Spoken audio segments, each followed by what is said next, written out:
Du coup, après cette petite introduction qui m'a carrément défoncé le dos, hein, on va pas se mentir, parce que c'est bien de faire la folle, de faire des cascades, mais en fait pas du tout. Me revoilà.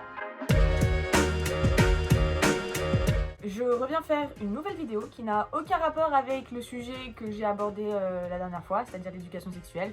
Non, cette fois, je vais vous parler de mon voyage à Santorin, mais pas d'une version vlog, magnifique, les fleurs, l'eau, la mer, les yachts, tout ce que tu veux. Non, non. Moi, je vais vous parler de la vraie face de Santorin, la face cachée de Santorin, le revers de la médaille. Vous n'êtes pas prêts, vous n'êtes pas prêts du tout. Santorin, c'est l'île en Grèce où voilà, il y a les maisons au toit bleu, les murs blancs, magnifiques. C'est très très beau, magnifique. Franchement, c'est la destination de rêve de tout, entre guillemets, pseudo-influenceurs qui se respectent et de gens qui ont envie de voyager et qui ont envie de découvrir quelque chose de totalement différent. Je suis la preuve incarnée. J'ai moi-même fait une vidéo de mon voyage à Santorin où je montrais les choses magnifiques, les paysages, les couleurs, etc., etc. Tu peux retrouver cette vidéo sur mon YouTube ou sur mon compte Instagram. Vas-y, j'attends. Je me suis habillée Santorin, voilà. J'ai même ramené ça pour montrer à quel point je suis une touriste à mort. Bon, après, on va pas se mentir, j'ai mis un jogging parce que j'avais la flemme de m'habiller totalement. J'ai juste mis en fait le haut pour la couleur, pour le thème de la vidéo, parce que je suis ce genre de personne. Bon, déjà, quand t'as envie de partir à Santorin, ce qui se passe, c'est que tu vois les photos sur Instagram des influenceurs, des influenceuses. Ils sont dans des espèces de grottes avec une piscine qui donne sur la mer. Voilà, t'es dans la falaise, tu sors, t'es là, tu vois les yachts, voilà. Ça, déjà, direct, désolé, je vais casser vos rêves, mais c'est minimum 750 € la nuit. Ah. Donc, toi, comme moi, étudiant, tu te retrouves en fait dans un hôtel. Donc ça peut être des hôtels tout à fait normaux dans le centre-ville, ou moi j'ai eu la chance d'avoir un hôtel avec piscine, toujours dans le centre-ville, mais un hôtel très mignon, donc j'étais quand même contente. Ensuite, en termes de prix, Santorin, très touristique, du coup, assez cher quand même, hein, on va pas se mentir. T'es étudiant, le budget, t'as mal. Un autre truc aussi que tu vois pas forcément sur les photos ou les vidéos que les gens postent sur Instagram, c'est le monde. Parce que mec, sur les photos, il n'y a personne. T'es là, waouh, incroyable.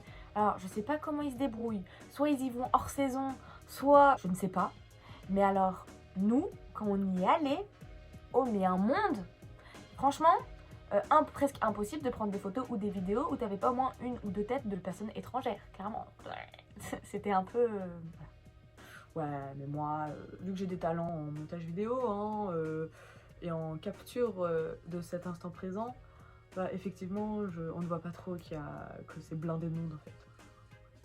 En fait, aussi, ce qui m'a choquée dans... Oh, ça vient du cœur. C'est la non-sécurité. Non mais incroyable. Déjà, les gens dans les voitures, toi t'es là, tu marches sur une rue piétonne, les gens ils n'ont rien à faire, ils sont là, ils roulent à 50 km/h, ce qui est vite hein. À 50 cm de toi, t'es là, t'es wouh, t'as l'impression que tu vas t'envoler. Voilà, pareil pour les scooters, les motos, les quads, oh mais le casque, c'est le dernier de leurs soucis, hein, c'est oh, non vas-y tranquille, oh tu vois tout le monde les cheveux au vent et tout, c'est limite ils te fouettent avec quand tu marches. Pareil, moi ce qui m'était arrivé. En fait, il y avait un mec de notre hôtel qui nous avait amené de notre hôtel à Fira jusqu'à Akrotiri en voiture. Clairement, je devais lui montrer le GPS sur mon téléphone. Donc j'étais derrière, je lui montrais comme ça devant. Mec, il regardait le GPS, il regardait plus la route. J'ai cru au moins 2-3 fois qu'on allait se taper le ravin. Hein. Moi, j'étais pas sereine. Hein. Je voulais pas mourir maintenant. Hein. Donc du coup, comme j'ai dit, je suis allée à Oya. Donc Oya, c'est les murs blancs, maisons blanches, toit bleu. Très très beau, magnifique. Franchement, je pense qu'il faut le voir au moins une fois dans sa vie.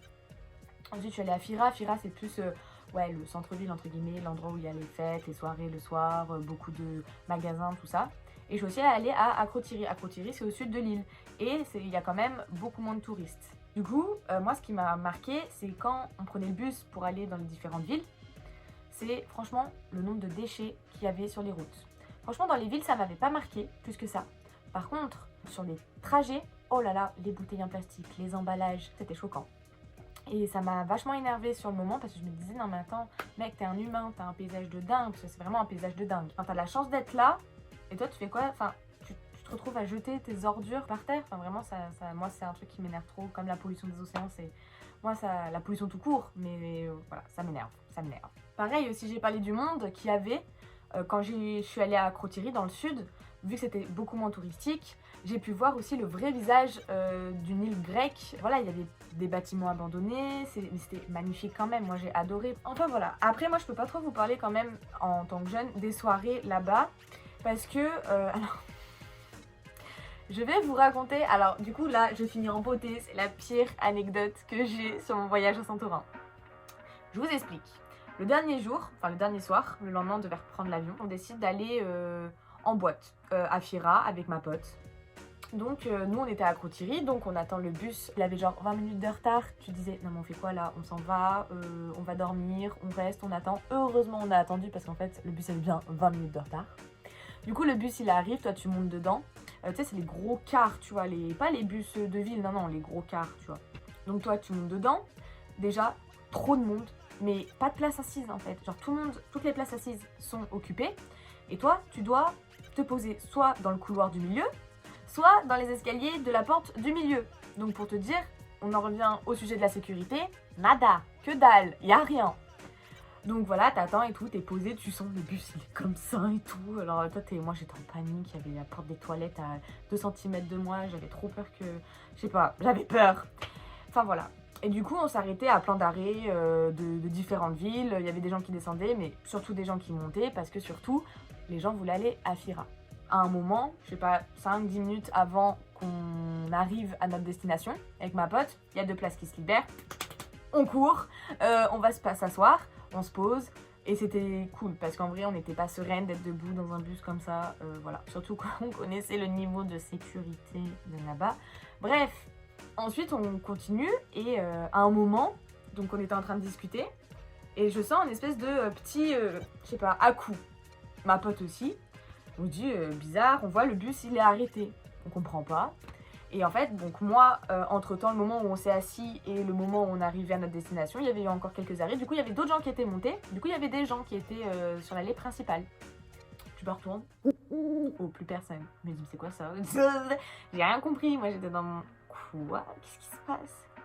Du coup, je regarde, genre je passe ma tête comme ça. Je vois tous les gens qui étaient dans l'allée principale agglutinés au devant du bus. En fait, le bus avait pilé, mais pilé sévère. Et en fait, tous les gens qui étaient debout, et ben, ils étaient passés devant en fait, à cause du coup. Enfin voilà, c'était vraiment une ambiance, on savait pas ce qui s'était passé. Et là, ma pote, elle regarde par la fenêtre. Et là, elle me dit, mais meuf, il y a du sang là. Et là je fais quoi Du coup moi je regarde, je vois la flaque de sang. Et là on se regarde, on fait mais il se passe quoi et tout. Et là elle me dit, attends mais je crois qu'il y a un mec, je crois qu'il est mort. Et là je dis, ta gueule. Genre vraiment, réaction directe, c'est sorti du cœur. On était choqués, on comprenait rien, il parlait grec. Tout ce qu'on savait c'est qu'on était arrivé à Fira.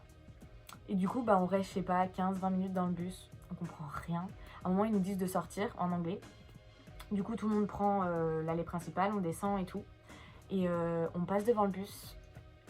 Ma pote, elle m'a dit qu'elle travaille dans les pompes funèbres. Du coup, elle a l'habitude de voir des choses un peu trash. Moi, j'ai pas trop l'habitude. Du coup, elle regarde. Et là, elle me dit direct, meuf, surtout tu ne regardes pas. Et en fait, il y avait un mec qui était passé sous le bus. Parce qu'en fait, il a voulu traverser, je crois, sans regarder. Le bus, il arrivait à fond. Parce qu'il faisait pas attention. Là, il est passé sous les roues du bus. Et en fait, il était assis comme ça, choqué, aucune réaction. Sauf que bah, il avait une fracture ouverte des 2 jambes. Donc je vais pas vous faire un dessin, hein, enfin, juste ça. Je vous laisse imaginer. Du coup, on était choqués. Et ce qui m'a encore le plus choqué, c'est les autres gens qui prenaient en vidéo cet homme. En mode, c'était une attraction. Et franchement, là, j'étais encore plus dégoûtée. Je sais pas, des gens en général, j'étais en mode... Bah du coup, vu qu'on était arrêté à Fira, on a continué notre chemin, on est rentré dans la ville. On s'est posé à un café, on a pris je crois on a pris un coca. Et on s'est arrêté. Et on a commencé toutes les deux à appeler nos mères. Et elle leur racontait qu'on avait eu un accident de bus, très clairement. Parce qu'en fait, on a eu de la chance de ne pas être debout, de ne pas taper notre front sur le siège avant, quoi. Donc on était un peu choqués. Puis surtout, voilà, du mec on s'est dit, mais attends, le mec, toute sa vie est chamboulée, toutes ses vacances sont chamboulées, peut-être même sa vie, enfin voilà. Ça nous a beaucoup marqué. Au final, on est resté 1 heure et demie dans ce bar et on s'est regardé, on s'est dit, non, mais on va pas aller en boîte là. Et du coup, on a décidé de repartir. On a repris un bus. Je peux vous dire que le trajet du retour, on n'était pas du tout sereine, on était en mode, ok. On est rentré dans notre hôtel et au final on s'est couché hyper tôt et on est reparti le lendemain en étant ok mec, on a eu un accident de bus à Santorin. Voilà l'anecdote. Donc voilà, cette vidéo est terminée. J'ai vraiment essayé de faire court comparé aux 19 minutes que j'avais faites pour la première vidéo sur l'éducation sexuelle. Comme vous pouvez le constater, ça n'a rien à voir. C'est une anecdote qui ne parle pas du tout de ce thème-là. Mais je trouvais ça marrant de le partager. Et je pense que je vais faire d'autres vidéos sur ce thème-là, sur ma vie. Parce qu'il m'arrive quand même des choses assez drôles dans ma vie. Et je pense que les partager, ça peut être sympa. Donc voilà, écoutez... comme toujours, hein, allez vous abonner sur mon Instagram, _du_bas Didibo ou Didi Shonen, hein, voilà, je fais ma pub. Et puis portez-vous bien, si vous avez envie d'aller à Santorin, et bah, grand bien vous fasse, en vrai ça vaut le coup, la preuve j'ai même ramené mon petit magnète, hop, regardez comme il est beau. Et puis voilà, bisous Narvalo.